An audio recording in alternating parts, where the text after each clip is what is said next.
All right, I'm excited about tonight because this one's been a long time in the making, but you are a very busy man to get a hold of, just jet setting around, hunting everywhere.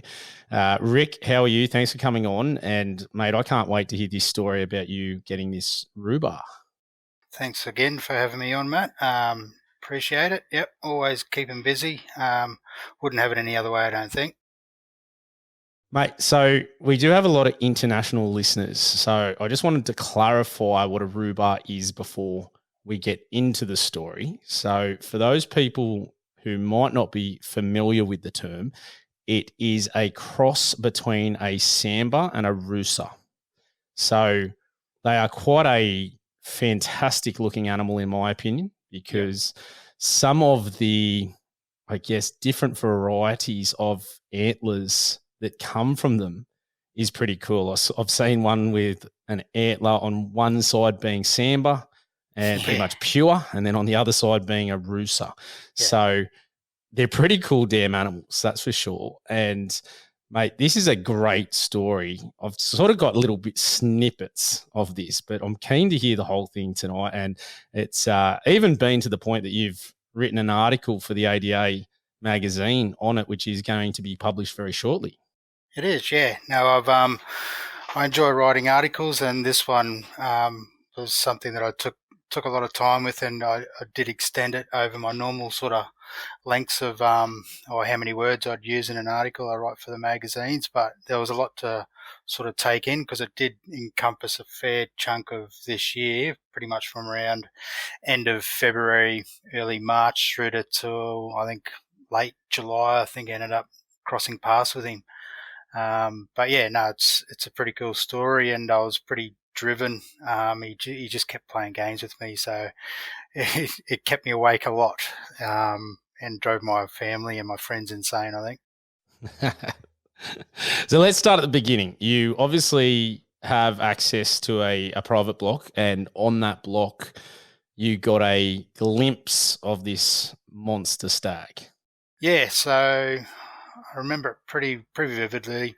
Um, been down to the property, come back with a couple of memory cards, and going through most of them. You usually get 100 photos of the leaves moving and a bit of grass moving in the shadows. And there was one that I'd set up on a main sort of track that runs through the property, just sort of to catch any movement from other vehicles and that sort of tracked through it through to the national park and that.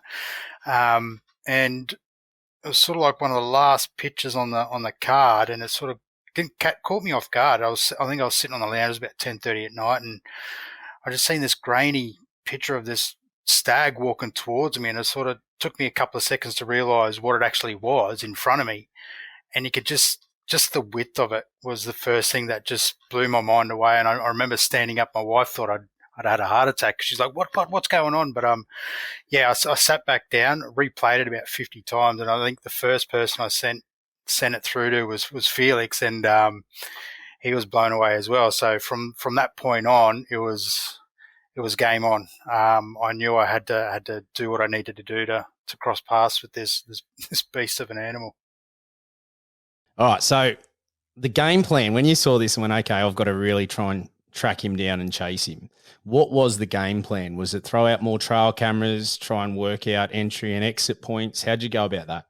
Yeah, pretty much. I've been hunting this block for about 4 years, and there's a couple of common areas where the stags sort of hang out at certain times of the year. This was quite early in the season. I don't sort of get too much movement through the block or in early part of the year when it's a bit warmer, for whatever means where they go, whether they go right over the other side of the property and up into the escarpment, or they just move completely out of the area. Who knows? But once it gets to sort of close to the Roosa rut around sort of end of April, May, you sort of start seeing a bit more movement coming through. Then June, July, it's full on through to about end of August. A lot of movement going on. But we had a lot of rain, as you know, throughout the year, and the block was quite wet, and there was a couple of rooster coming up on the cameras, which they sort of vacated the block after a couple of years because it went real dry. Then this year was a lot more wetter. So plan was to chuck a few more cameras out on areas where I thought they might sort of frequent, and try to cover a lot more of the block because it's around 6,000 acres. A lot of it's quite hard to track through. It had the bushfires go through, then floods come through, so it's copped a fair flogging over the years. And the areas where I sort of concentrated on over the previous years, I had pretty good success. I didn't really need to venture too much further up into the thicker stuff, in the steeper stuff as well. So what I did was I kept pondering over Google Maps, as you do, and working out areas where, because it's quite like Google Maps wasn't updated all that often. It still had all the old buildings that were there from the fires and whatnot. So it was hard to gauge what country was what after the fires, but I sort of got a feel for an area where I thought it was just too thick. But once I tracked through it, there's a lot of dogwood, so there's a lot of clear areas, a lot of big bunches of lantana in it. And I thought this was probably be an area where I thought they might sort of be a bit more prevalent in, as opposed to the normal open grassed areas in the late afternoons, or the sort of thicker native stuff up the back, where all the trees get absolutely smashed. This area where the dogwood is surrounded by a lot of areas with a lot of wattle that they love smashing, and the cherry wood as well. So I placed a lot of cameras around that area, and also on some lead-in positions around the perimeter of the block that sort of leads out to the neighbouring blocks, because the rest of it's all covered by either the river or national parks. So that was the game plan, just to try and get as many cameras up as possible and just try and work out a bit of a game plan. Because as you know, like especially with Sambar, they're not very, they don't stick to the same formula every day. As opposed to sort of like your fallow and your reds to a certain extent, where Sambar just do what they do. You think you worked them out, and next time you go down there, it's just none of that happens again. And that's my big affliction with Sambar, because it's just so unpredictable. It's never the same thing every time you go down there. And as I said, I've been hunting this block for 4 years, and I'm down there quite regularly. I take the family down there. Every time I think I've got it worked out, you go and sit in the spot thinking, yep, they were here a couple of weeks, quite repeated over a space of time, and then just won't see a deer, won't see anything. And then you'll be in a new area that you've never been through before, and then all of a sudden you'll bump a decent stag or a hind with a yearling, or there's a little mob. It's 2 hinds and 2 yearlings, and then they have a little looks a bit older, and they're always together. I think I posted up on one of my pages when the little fella was having a play around in the mud one time on a wallow. It was a pretty cool video, and they were there for ages. I think I got would have been about 8-10 minutes of footage of them just playing around in the mud, and the mother's just looking at him, just going, "What the hell is this kid doing?" And but it's one of those blocks where it's got a lot of good quality animals on it, but it's whether or not it's just a pass-through block, or certain times of year they set up shop and then they just move off for a couple of months. So yeah, that was the game plan, just to try and get as many cameras out, try and work out a bit of a pattern, then try and put myself in a position to hopefully for him to make a mistake. So you've got your different trail cameras everywhere. Did you start capturing images of him? Did you set them to video and start to get a bit more of him, so you knew he was still there, you had a reasonable idea of what he was doing? Yeah, so it became a game of cat and mouse. So I think there was a couple of times where I'd been down there, and then went back a week later or 2 weeks later, and he'd literally come through the exact same camera an hour or two after I'd actually reset the camera. I remember I took the dogs for a walk and my son, and we checked the camera down towards the riverbank, and I went back a week later, and he was literally in there 2 hours after I'd been there, in daylight, 5 o'clock in the afternoon, full daylight, sniffing around where the dog had actually walked through. He was sniffing the exact log there, because I remember that the dog was having a sniff on that log as well, and then he just sort of meandered off. That become a bit of a pattern. So I'd go set these cameras, and he'd come up on 1 or 2 of them every week or two. So he was coming through the block a fair bit. Sometimes he'd be following through a hind once it sort of got to early June, and then I got a series of pine trees on the block, and they get a lot of attention from all the stags. These guys have been rubbing on these pine trees for years, and like to the point where they're worn all the bark off. And it's some sections are like it'd be over 6 foot tall, that they've just completely stripped the bark off a pine that's at least say 60, 70 centimeters in diameter. So he'd come and visit that quite regularly, and then meander off into the wallows that I've got cameras on further up into the catchment. But so it became a bit of a game of cat and mouse with him. He'd come up, say hello on the cameras. Him and another stag I call Handlebars. I think I've posted him a few times. He's got sweeping back antlers that he's been around for years, but I could never catch him out. He's a very wily old stag. He just hangs around over night time, doesn't show his face too much of during the day. I think I've only caught him on camera twice during the day in the last 4 years. So he's quite wily, but he's pretty cool. He's one deer I want to get to before he because he looks like he's at the end of his sort of tether. I reckon he'd probably be 8-10 years old, and he's another one that I want to catch up with. But yeah, no, this stag just kept popping up on the camera, so I knew he wasn't going anywhere. But then I hit a point at work where I was getting absolutely pumped. The boys were playing a lot of soccer, so I don't think I got down to the block for about 2 months. So moving to that part of the hunt. Previous to that, I'd probably done maybe 15 trips in the space of, would have been about 3 months. So I was down there a lot, whether or not it'd be just like a quick run down on a Sunday morning. I'd finish work on Saturday night, go pack the car up at 2 a.m. on a Sunday morning. It's about a 2-hour drive plus a little bit into the block. I like to get in early because you'd have to pretty much track through one of the clearings to get to my little cabin, set up, let everything settle, and then start my hunt from there. And it was to a point where even when I'd go stay down there, I wouldn't have a fire.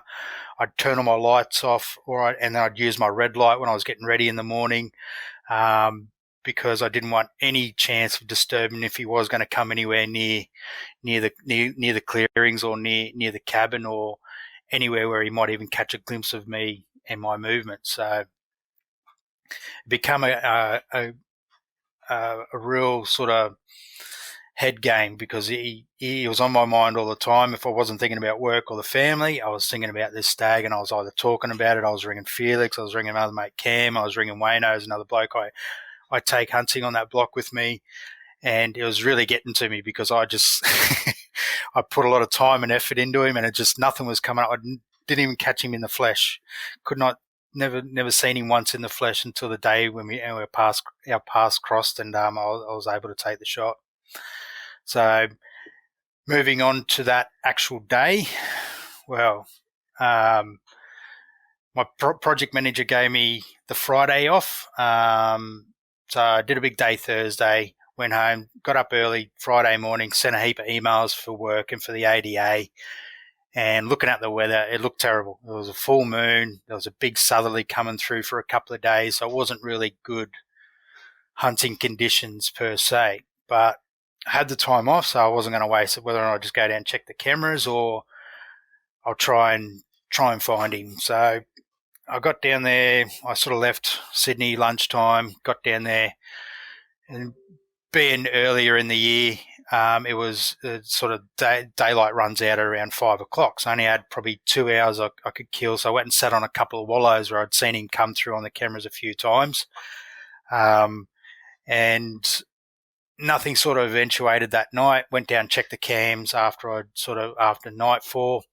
And there's a couple of new stags that had come onto the block. Well, they'd just grown up from the last year or two, and they'd pretty much set up residence on that wallow, but nothing come through that night. I was pretty beaten up from the last couple of weeks of work, so I went to bed quite early after dinner, and it was a terrible night's sleep because the wind was insane. 2 of the big pine trees near the cabin blew down, and every time I got up, because I can pretty much see down a nice little bit of a clearing from the cabin. You could glass that. It was such a full moon. I could glass that clearing in the middle of the night. from the cabin, just things ticking over my head. Where am I going to attack it from? Am I going to do my usual route, or I'm going to go change it up a bit to try and get into a position where there was something going through in the back of my head that I needed to get to, where I had him on a scrape once, playing around, and that kept playing on my mind. And I thought, if he's going to be somewhere in this wind, he's going to be in a bit of cover, in a little bit of a gully, trying to get out of that wind, following that Errol Mason's the zone of silence, and that's where I thought where I'm going to sort of attack. So I did my usual thing where I'd track along a creek line, keep myself covered, and then it sort of opens up to a clearing, and I either usually track further around the creek line, down into the tree cover, and then back up into another section. But I thought, you know what, I might try and expose myself. I glassed that clearing for about 15 minutes, expose myself for a couple of minutes, race across the clearing, and then get up into a section where I've got another camera on a sort of like a gully cut in where they do feed out of the thick stuff and over into the clearing. Usually the hinds come out first, and then the stags come out right at the death. So I checked the camera, and then he had been through probably about 3 days earlier, chasing a hind back up towards one of the wallows. So this was game on. So the heart rate started going through the roof a bit, because I just had that feeling that something was going to happen, and I couldn't hear anything because the wind it was literally, I reckon it was probably 30, 40 knot winds. It was insane, the amount of wind that was coming through that morning. A couple of like branches were snapping left, right and center. It wasn't the best conditions to be out there, but I was only probably about 100 metres from his little preach tree, where I'd seen him on cameras a couple of weeks before. So it was all hands on deck, full binos were out. Every step I was glassing, trying to push it, because it's really thick dogwood and the cherry wood. It's really hard to sort of try and pick up a bit of movement. So you sort of have to take a step, and then as soon as you step, you'll open up a little bit more openings in the dogwood. And I worked my way up, and I got to the preach, and I looked down and looked like a couple of fresh hoof marks and a little bit of new mud up on the preach tree. I'm like, there's something's been in here the last couple of days. So all of a sudden I copped a whiff of him, a whiff of a stag. It's unmistakable, the smell of a Sambar stag, or a stag that's in rut, especially on this block. I've smelt it plenty of times before, and I knew he was close, or something was close, whether or not it was him or one of the other stags on the block. Something was very close. So I sort of bent down near the camera that's on that scrape, and as I went to reach out for the cam, I caught a little bit of a movement in the corner of my eyes. I'm like, different to all the trees going nuts in the wind. I'm like, what is that? Then all of a sudden I could see his antlers. His head was sideways, and he was thrashing on a lantana bush. I'm like, time just stopped there for a couple of seconds, and I'm like, and then it registered what it was. I'm like, this is him. He's 40, 50 meters in front of me. I'm like, this is... I had the wind screaming in my face, so he had no idea. As he sort of moved a little bit further towards me, started thrashing another little sapling, so he had no idea. And I'm literally, I thought it was 40 metres, but once Felix come into the block and we stepped it out a bit, I think it was less. I think it was only about 25, less than 30 metres, where he was thrashing the tree. So sort of bent down.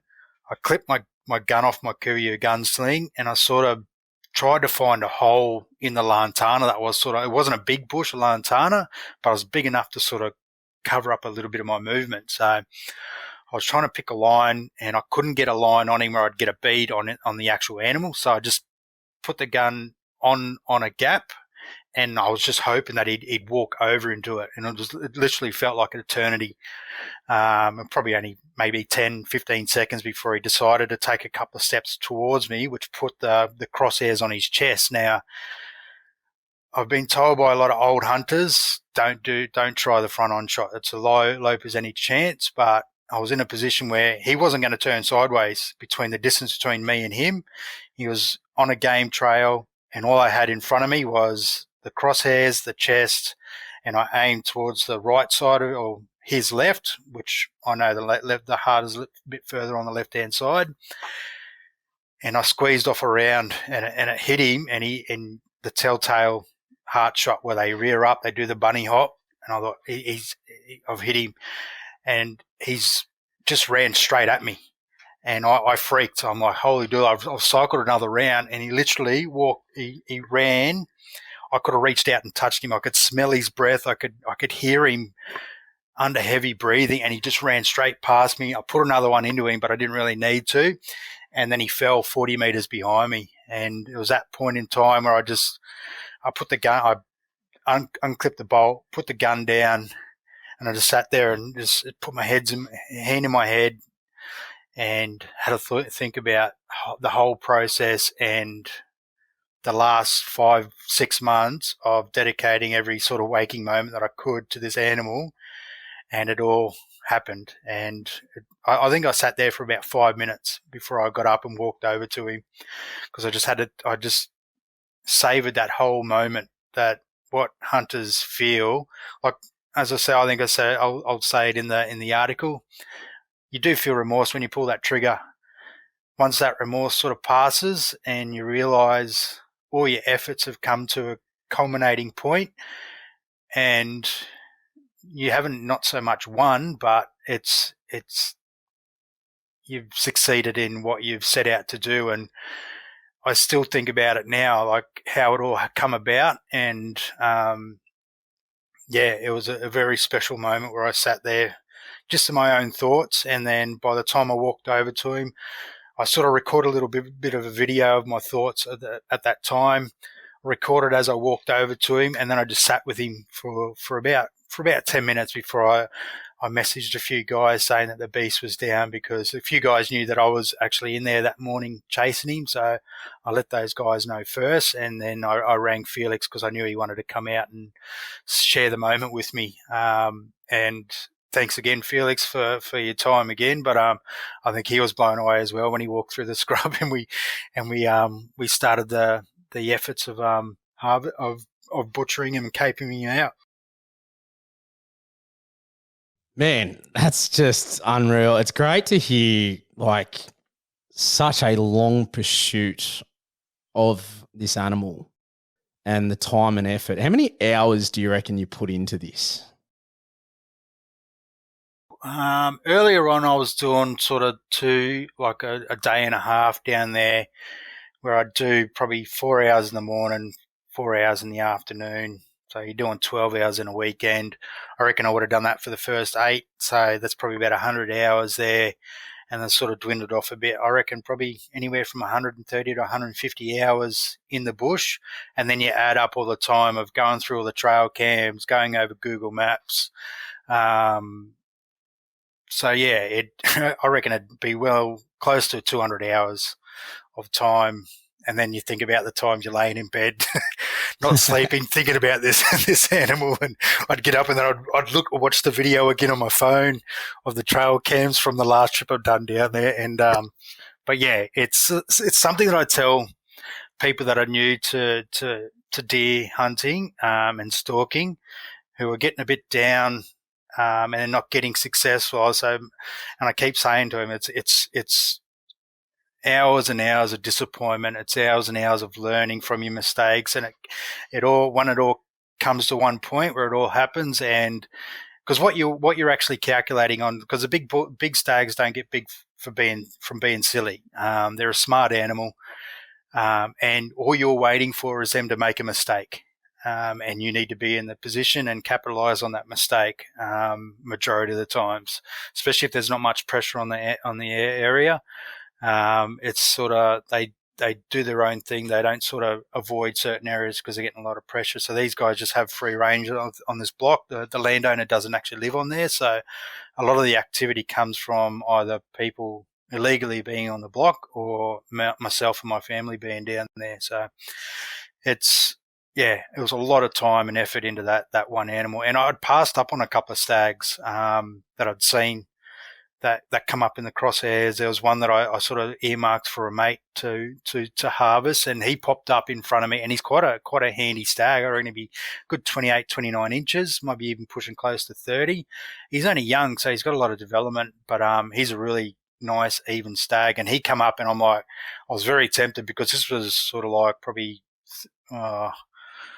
just before I went into that heavy workload 2 months out, and I rang my mate that I'd earmarked him for, young Wayno, because he's had a couple in front of him, and he's had a few mishaps where it just hasn't all worked out, and I really want to help him get his first stag, because he's spent a bit of time in the bush with me out there. But I rang him and said, mate, I know where he is. We went back there that afternoon, and sure enough, Sambar being Sambar, no, he wasn't there. Didn't make tracks through there. We sat there for a few hours, and I don't think I think I've seen him probably 3 or 4 times since on the cameras over the past probably 4 months now.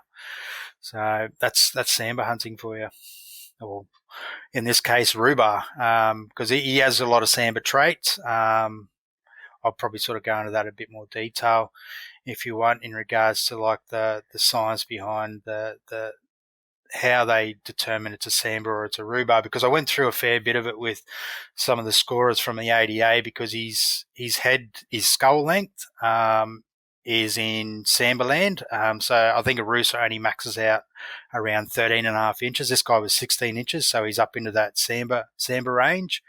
The sutures on his skull as well. So Sambar generally has a sort of a high sort of Y, where the sutures sort of match on the middle of the skull and then out to the coronets. This sort of makes a little Y, where a Rooster has a deeper sort of V with the sutures, and then goes down the front of the face. So they were Sambar characteristics. The size of him was definitely a lot bigger than a Rooster. It's just those inner tines. That main beam shows a longer inner beam than the external beams, like on a Sambar, and that was sort of like the one that where everyone was saying, no, it's a Rubar. But well, I'm going to go test the hair follicles against both species, hopefully this weekend, just to confirm a little bit further that his genetics are a lot more Sambar than Rooster, than other animals that I've shot on this block. A couple of the hybrids that I have shot, which show a little bit more Rooster genetics in them. It's pretty interesting, the whole Rooster Sambar thing, because are you finding on the area that the Sambar are pushing the Rooster out?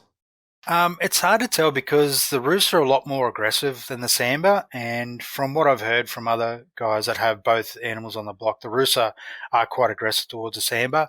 I found with this one, I think it was just because it got a bit dry, because there's quite a nice swampy areas around the wallows, and where the creeks sort of flood the clear areas, and it creates a lot of muddy sort of areas, which the roots are like.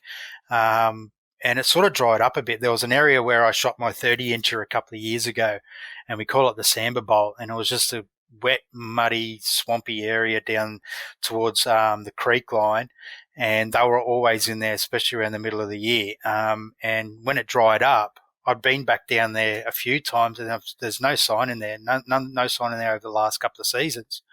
So whether or not the Rooster move out because it's not wet enough for them, or not swampy enough for them, who knows? It's hard to sort of gauge, and it's a different sort of block to most people that hunt Sambar or Rooster. So it's hard to tell from my experience what sort of made one species more prevalent than the other. But the Sambar are such a bigger deer than the Rooster, and they've sort of set up shop. There is quite a few Rooster hinds that just stay as residents. They don't sort of move out too much. But this year I had a lot more Rooster stags, quite handy looking stags, come back onto the block, which haven't come up on the cameras for a couple of years. So it's exciting, but I haven't seen any for the last probably 3 times I've been down there since I got back from New Zealand.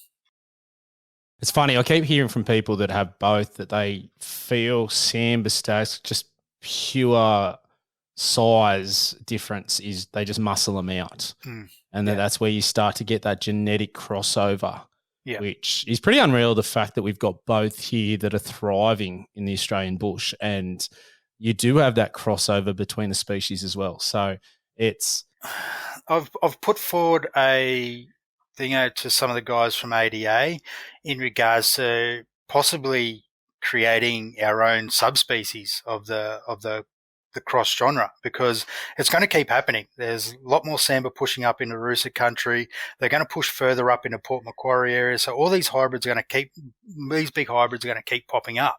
So it's something that I sort of want to try and put a bit of time and effort into and try and get a scoring system that would recognise the hybrids.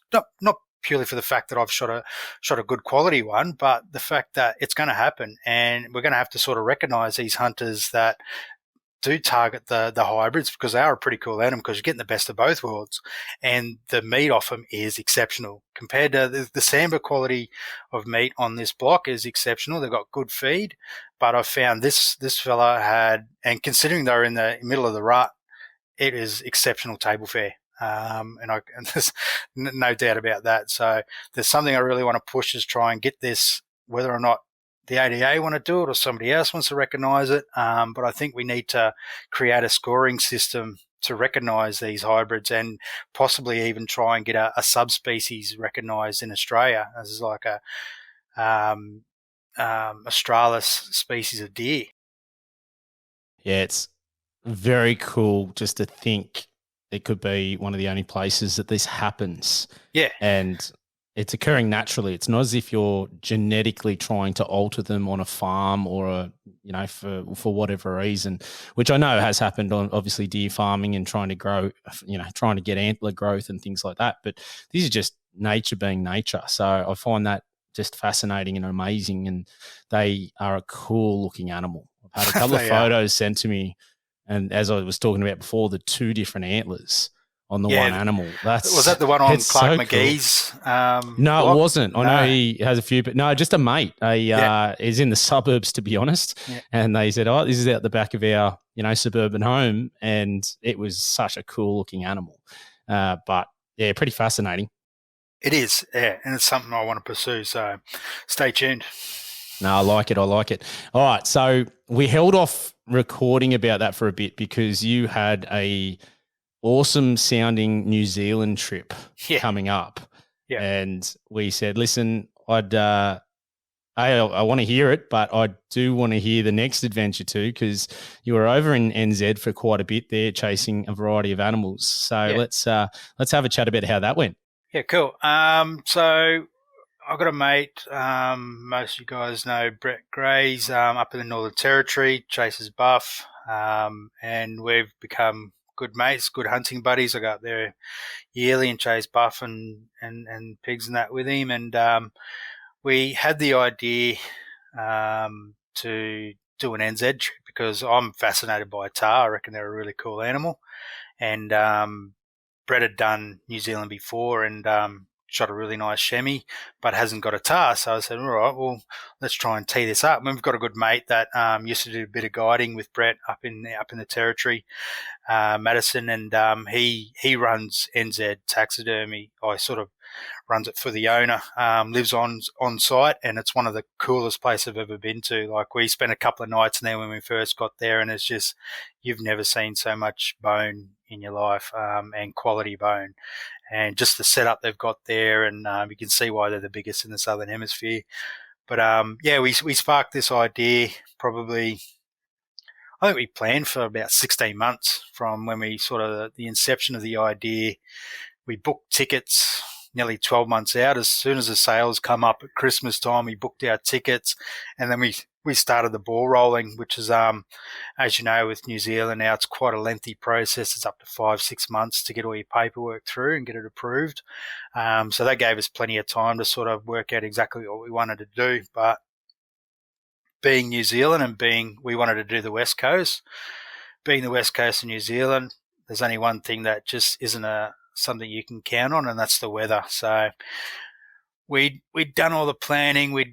Brett and I were on the phone pretty much every day. Especially, it was driving my wife insane because every night sort of Brett had put his newborn down, and we'd spend an hour or so on the phone just going over bits and pieces, and the excitement kept growing over the lead up to it. And then when the day finally come where Brett had to fly down, he spent a night here in Sydney.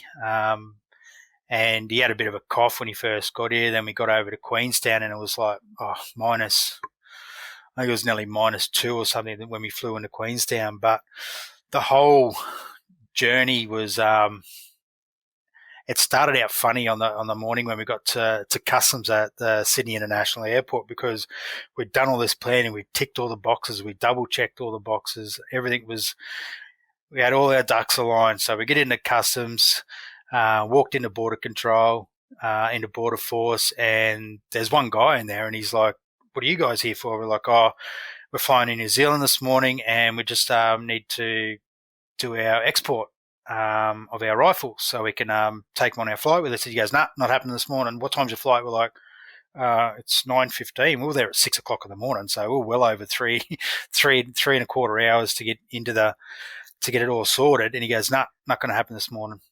We're like, "Why?" He goes, "Nah, just you should have got here earlier." I don't know how much earlier you wanted us to be here, but it is about as early as we can get here.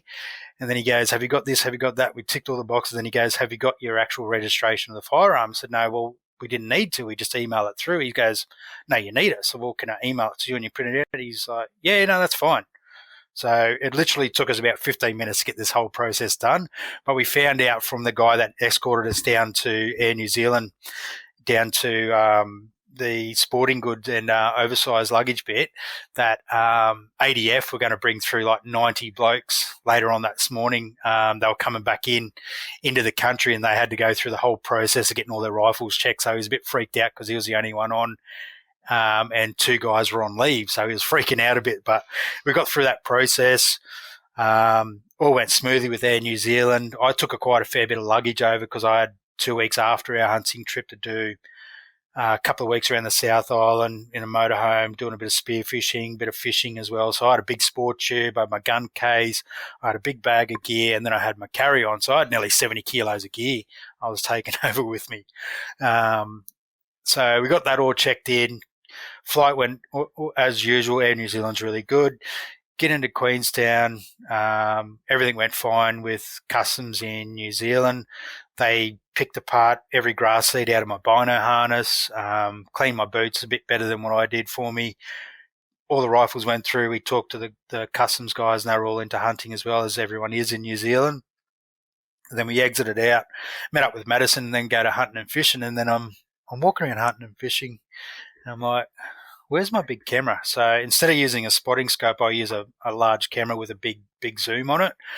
I'd actually left it at customs in Sydney, and I'm freaking out. Rang Air New Zealand, rang customs, rang International Airport in Sydney, and long story short, my wife picked up my camera on her way through because customs handed it into lost property.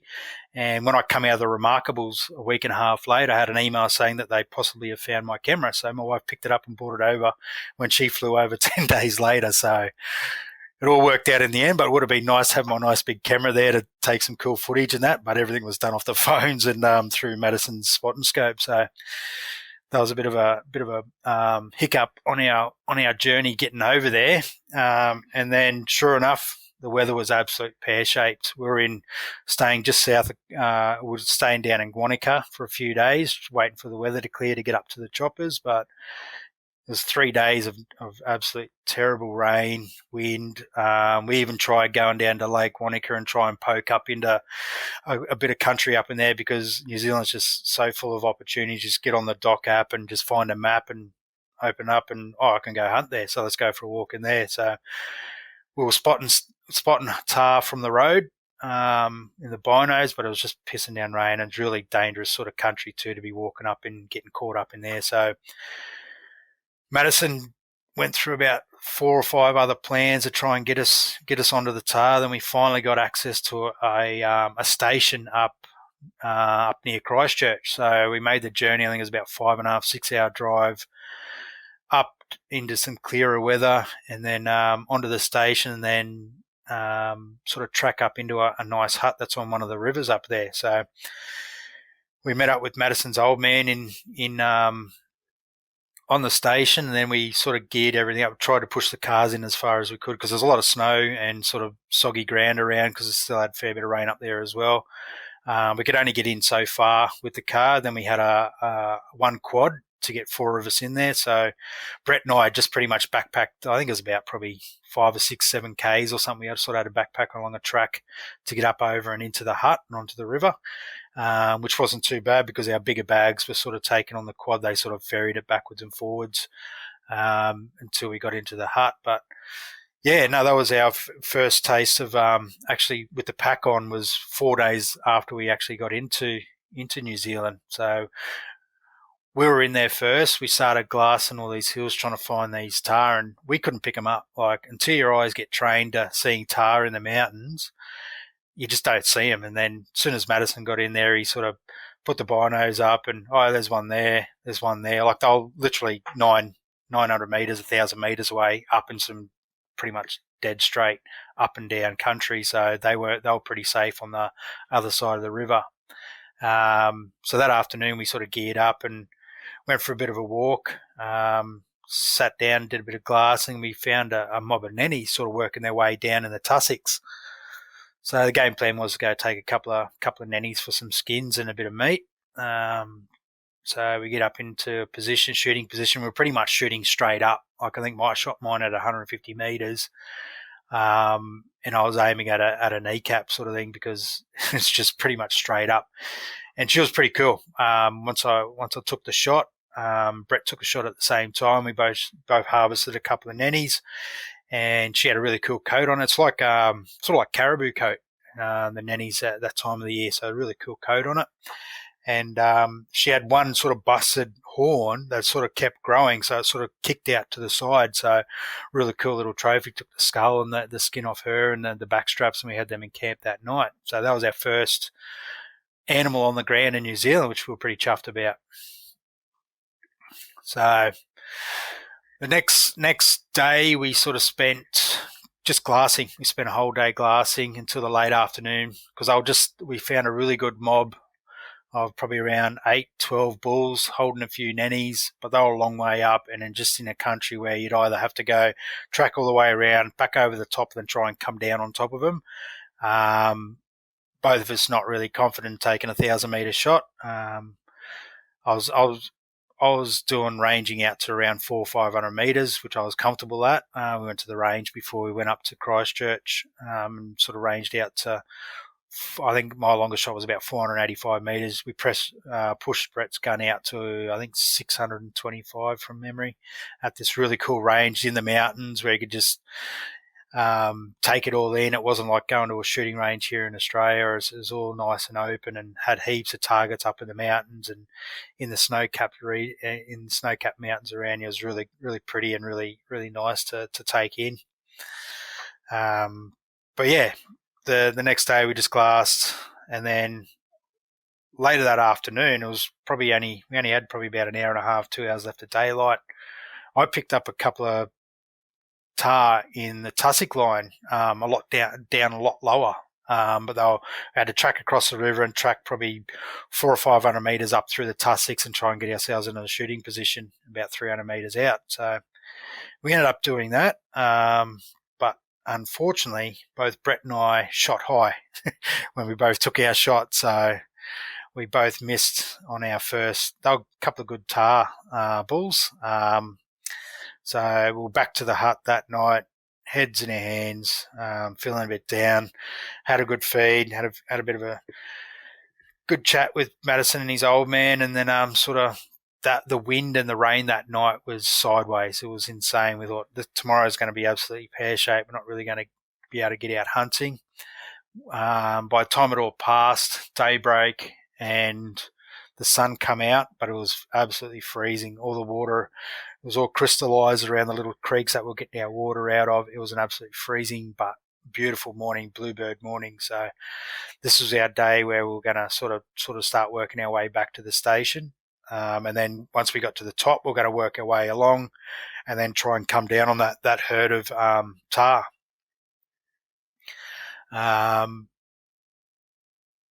We had to track up a hill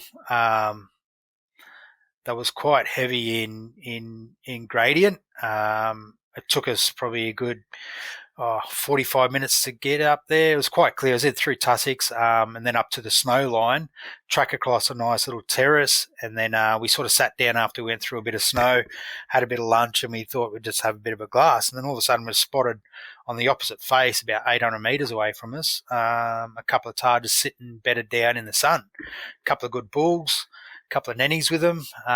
So we finished our lunch and hatched a bit of a plan to sort of track around the bowl, try and come around on them, and put ourselves in a position to take a shot. We left Madison's old man back on the binos and a radio to sort of tell us if anything moved or they if we had to make a change in our plan. So Madison, Brett and I sort of tracked around. We dropped all our gear and just took light packs in and our rifles, tracked around. And as we started tracking around, we only got about probably 200 or 300 metres into the walk. We busted another mob of nannies below us, so probably about 300 or 400 metres below us, and they sort of started running up towards the other mob. So we're like freaking out that they're gonna bump them, and sure enough, they did. We copped a call on the radio saying that they'd moved off and moved down towards the creek line. So we sort of continued on our path to sort of see if we could cut them off. Once we sort of tracked around, it took us about an hour to get around to the other side. We picked up a couple of more tahr on another face. They were just bedded down, so we were planning on setting up and maybe having a shot at those. And then all of a sudden,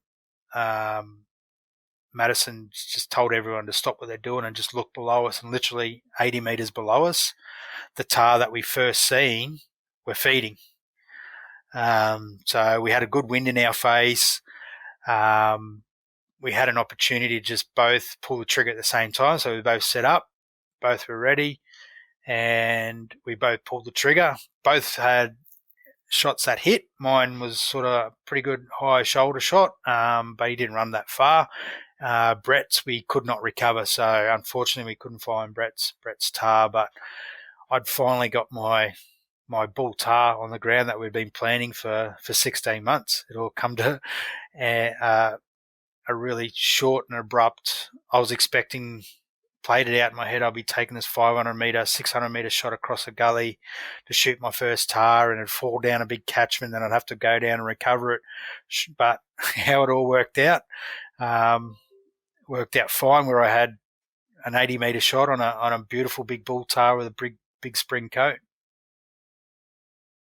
How damn good. It was something to save you.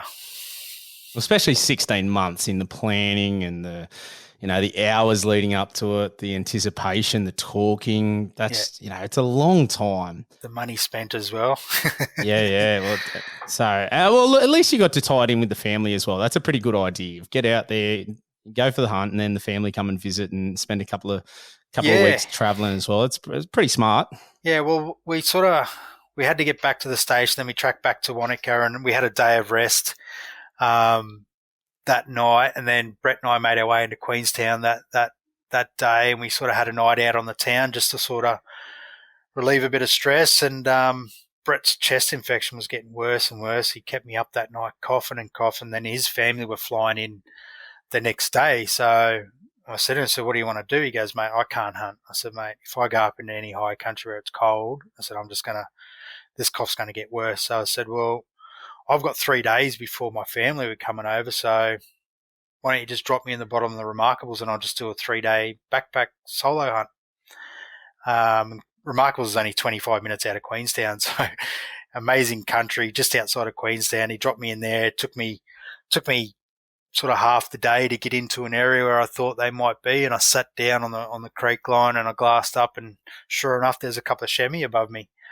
So I sort of set up camp above the tree line, and they watched me. I waited for this buck to stand up. He wouldn't stand up, so I said, hell, I'm just going to set camp up here and wait for you to stand up. So I waited that afternoon, glassed him for a couple of hours, and he finally stood up, and I took a shot on him, and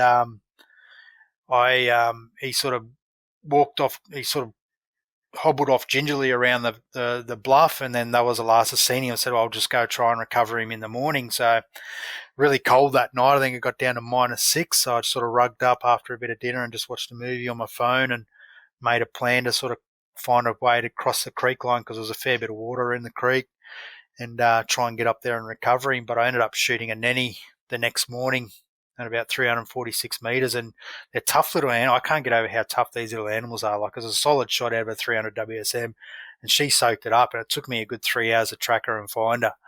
Finally found her, and then I secured my second alpine animal in New Zealand. But unfortunately, I wasn't able to recover the buck that I'd shot the day before. I got up into the bluff, and it was quite sketchy sort of country, and where I thought he'd tracked around to, it sort of just come to an abrupt end, and it was just a big slip that just went over, and I'm just like, I'm not going down in there. It's too dangerous. It's only an animal, so I don't really want to put myself, especially if I'm doing it solo. Got my Garmin in reach and all that, but yeah, it's just something that you don't really want to put yourself in that position. But it gives me an excuse to go back again. Well, I mean, that's always a positive. But yeah. What do you think the biggest differences are between Australia and New Zealand hunting like that? It's a lot more rugged country, I found. Like, you could probably assimilate it to Victorian high country, but just a little bit more on steroids. Some areas are really thick, but once you get up a bit higher, it's quite open in the tussock areas and the Spaniards.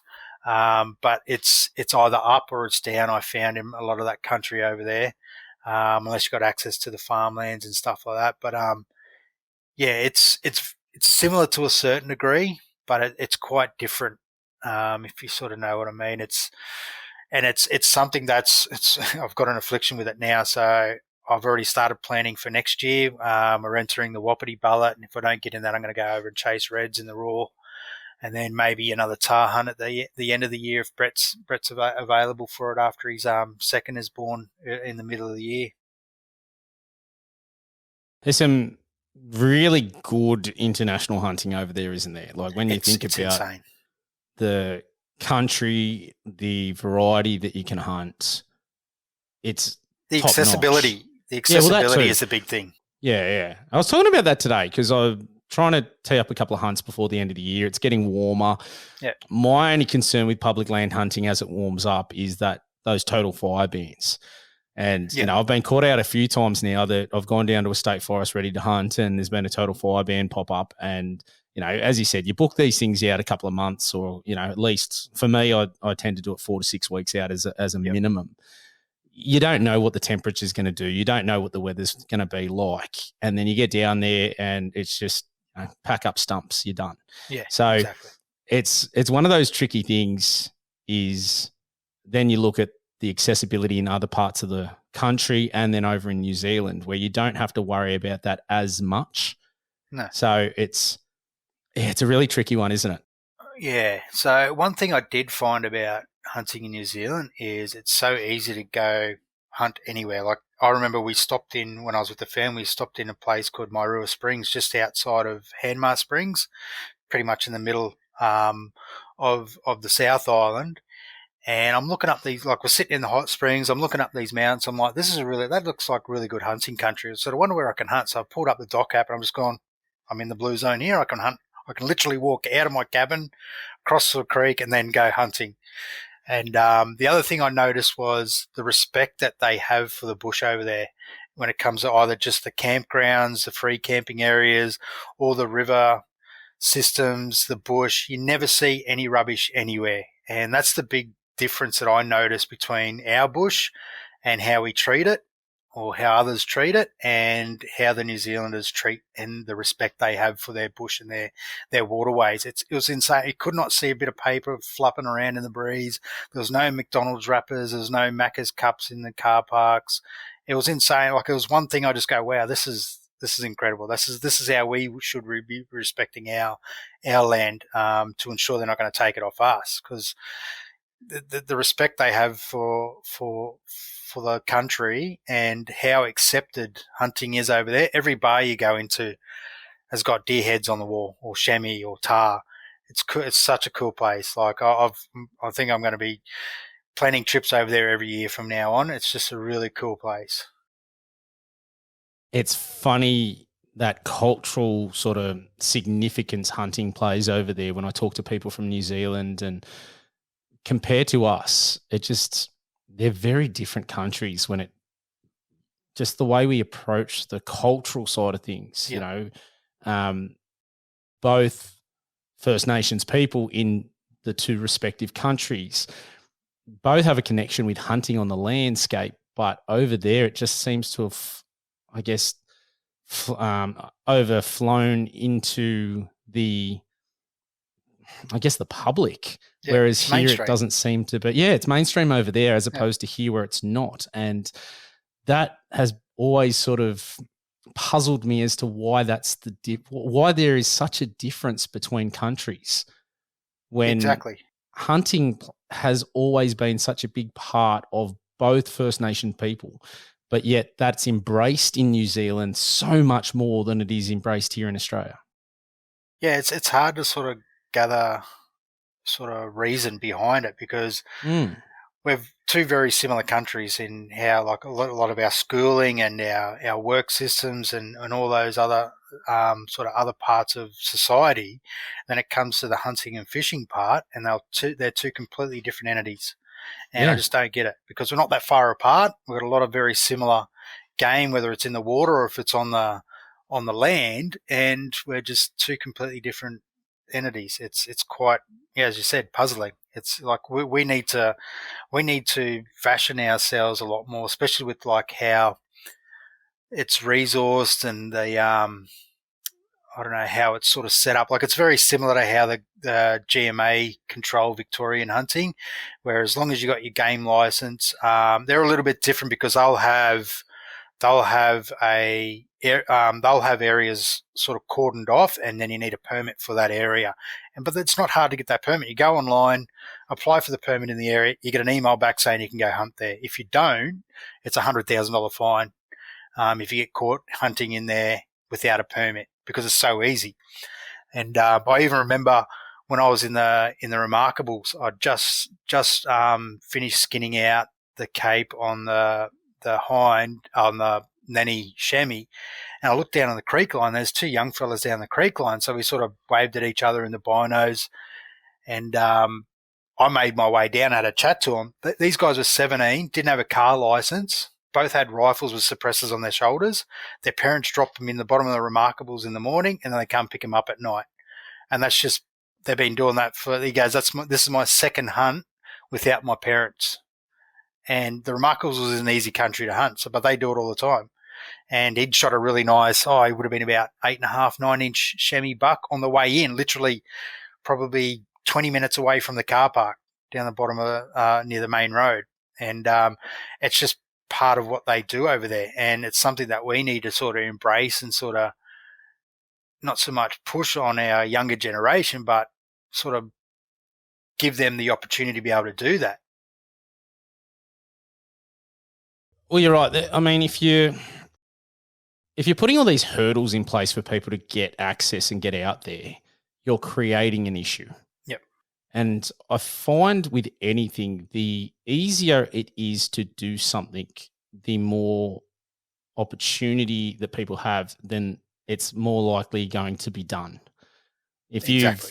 you've got the opportunity to get out there, then you're going to do it. But if you are restricted to that, there's that hurdle that's really going to impact how often you do it. Look, I put my hand up for it all the time. Is that, my state forest that I like to hunt, good 4 hours away. That's fine. I've got no issue with it. Love going down there, but I'm not going to be doing that to go down there one afternoon for a hunt. So then the options of hunting more often are less, which is cool. There's nothing wrong with that at all. I'd love something like that in New Zealand where you can just walk out the back door and go for a hunt. Like that I'd be out there every day. It's so cool. It's awesome. Like you literally open up, like everywhere we stopped, I'd open up the map, and if it wasn't right where we was camping, wasn't too far away. It was 100, 150, 200 meters away. You could go for a walk and go for a hunt. And it's just such a very well-oiled and efficient system. But they need the respect from the hunter's side as well to make it work. And that's what they do. Like everyone respects the fact that they've got this right to be able to go out hunting. And it's something to behold. It's something that I sort of wish that and hope that we can get to that level. So that was one of the main reasons I sort of started that Sambar Hunters page and become the president of the Sydney branch of the ADA, is because I want to try and help people get out there and show them that it is a bit of a process to get into the system, but once you get into it and you meet a few people and you join a few clubs, it sort of makes it a little bit more streamlined and makes it a bit easier and just makes it sort of part. I consider it's not a sport to me; it's my lifestyle, and I think that's sort of how the New Zealanders treat it as well. The fishing, hunting, whether it's bird shooting with the ducks and that, or if it's fishing with trout, because you can fish everywhere in New Zealand. There's so much good fishing over there as well. Then you've got the saltwater fishing. We've got all that here. Why don't we have the same culture? I said it's getting further and further away from it, and we need to harness these younger generation coming through and show them the right way, and try and push them away from these hunting with thermals and whatever, all these new laws and all the new technology that's coming through. Just go back to the roots and put a rifle on your shoulder or a bow in your hand and just get out in the bush and enjoy yourself. If you shoot something, you shoot something. If you don't, take it as a win. I think that's that instant gratification sort of everybody wants. You know, it's a hard one because I understand people. That's just the common nature of the world at the moment, is that everything is instant. Now, for me, I don't see hunting as instant. It's a process. And, one of the reasons I wanted you back on and to hear that story, a few people, requested you to come back on and tell the story, but B, was the fact that it wasn't this instant gratification of walking out into the paddock and shooting something straight away and just going, wow, this is great. Now that happens. Some people get extremely lucky, like Tony Saros with his huge red deer that we had on last week. Get it. That happens. That's just luck. But the fact that you caught him on the camera, that you went and chased him and, it took you nearly 200 hours to knock him over. Yeah. Man, there's a lot of respect towards not just the animal, but the whole process. To do that, because there's a lot of time, effort, passion is the word that jumps to mind. Exactly. And it's fantastic. I love hearing about it. Yeah, and I love talking about it as well. Like the more any chance I get to share a photo or talk to somebody about hunting or fishing, I'm more than happy to share it. And the same goes with when people approach me on social media that need a leg up in state forest hunting. Like, I'm not going to hand it out to them. I'm not going to go tie a deer up to a star picket in the middle of the state forest and give him a pin.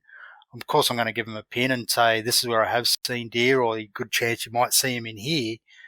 But I'm not going to hand it to him on a platter. But if I can give them that little bit of direction to put them in a place where they might see some sign or even see a deer, that's going to make them go back next time, even if they're not successful. And I think trying to get away from that secret society, because over in New Zealand, you'd talk to someone about hunting. Oh, mate, yeah, no worries. If you're ever down in my part of the country, come down and I'll take you out hunting. Like, I put up a post on one of the New Zealand hunting and fishing pages. I was inundated by offers for people to take me out hunting or fishing, whether it was chasing whitebait or sea-run brown trout or hunting on public or private land. They were more than accommodating. And I see it on our pages. A Kiwi bloke put up a post today about offering shared hunts on his properties over in New Zealand, and it fell on deaf ears. There was crickets on the Australian pages. And I'm like, that's because there's only a certain amount of people in our community that are willing to help people, and it needs to be more, because the way I look at it is, if we keep going this way, the secret society that we have in the hunting community, it's all going to get taken away from us, because we're not going to be controlling the numbers. We're not going to be showing the those that are against us that we're doing something to the numbers and being productive out in the bush and controlling these numbers that they are starting to blow out. And the amount of deer, that's why I've got all these culling programs in place, albeit so so inhumane how they go about it, but it's in place, and it's people that don't understand are the ones that are putting these things in place. So that's why I try to urge every hunter that I come across. Like, I see a lot of negative stuff on social media, but I'm just like, guys, he's only asking a question. I'm pretty sure as shit when you were young and you didn't have somebody guiding you, because they might not have a dad that showed him how to hunt. They might not have an uncle that used to take him out hunting or pigging. So they've got to ask the questions. There's only so much you can learn on YouTube and on reading stuff, but you ask a question, I'm more than happy to help. Like, as long as you've got out there and had a crack yourself, and you're struggling, I'll help you. I'll take you along. I won't take you to my private blocks, but I will definitely try and help you out, and I'll try and organise. That's why I organise the Sambar Hunters Education Weekends, and I'm pushing for more events with the ADA, because this is the only way we're going to try and stem the flow, because there's that stat that came out the other day about how many people signed that petition for locking up the national parks. I was embarrassed, to be honest, about it. Oh, is that community. The opening New South Wales national parks, and it was like we just got over 6,000. What a joke! Dismal. Like, I don't understand. Like, one of my pages has got 4,500 members, and I know your fellow page has got over 20,000. 27, I think, thousand, and I posted in there many a time. What are these guys doing? Like, I get it. Well, they've got access to private property. Well, just even state forest hunters. I think, I was chatting to Felix about this, and I think he did a quick Google and said there's 25,000 New South Wales state forest licenses. Now, just them alone, if you're out there slogging away in state forests on public land, fantastic, love it. Do you not want to access national parks that are these sanctuaries for breeding deer and other animals at the moment? Like, it just, I can't believe, and it literally was a 10-second process. Click on the link, put your name and an email. That was it. Yep. Like, I just don't understand the laziness, and that's all it comes down to. It's just like it's just lazy, because it's not something that was a massive time-consuming thing. Everybody could find 10 seconds in their day. The link was there. You could do it on your phone.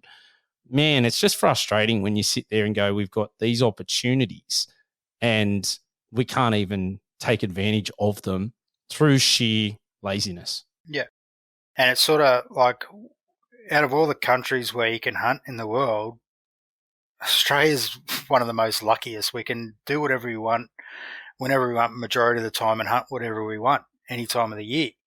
We don't have any seasons in New South Wales for any deer, even hog deer. Victoria's got the hog deer season down there, but we are so lucky here. And for them to take this away from us because of just laziness and stubbornness, like, I get it, like when we had to do the submission for the deer poisoning and stuff like that. That was quite a bit of a lengthy process because you had to write a letter and all that. But this was literally, as you said, a 10-second process. Open up the link, tick the box, sign it off, send it back. And we couldn't do that. So, and I think I posted in a thing and said, well, this is what's going to happen, is the ones that are going to be whinging about it first are the ones that didn't take the time out of their super busy day to do that 10-second process. And they're the ones that are going to be whinging first. Yeah, it's very disappointing. I mean, we can't change it now. I just hope that if things like this come back up in the future, that we, take action and do something, because, as you said, I love what you do, hence why you're back on here, and, and I joined the ADA and whatnot. So you put things out there in a positive perspective, which I love, and try and help people along. So, mate, keep doing what you're doing. It's fantastic stuff.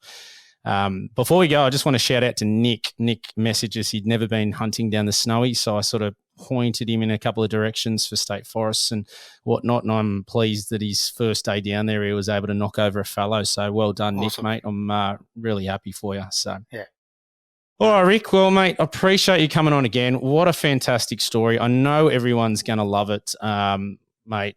That just, well done again. The time and dedication you put into it, as well as then being president of the ADA and running the Sambar page and things like that, mate. It's truly great to see someone that is putting it out there in such a positive manner and has such a passion for what we do. So, mate, keep doing what you're doing and being that positive role model. Love it. Thanks again, Matt. And as I said, I'll just try and do whatever I can to try and help the community, because there's been people that did it before us, like guys like John Mumford and all that got the public system up and running. And I want to try and ensure that my kids can go out there and do it. So if you didn't sign the petition, pity on you, but let's hope it doesn't have a negative effect on our ability to get out in the bush, because that's what it's all about. Mate, most definitely. All right, listeners, bye for now.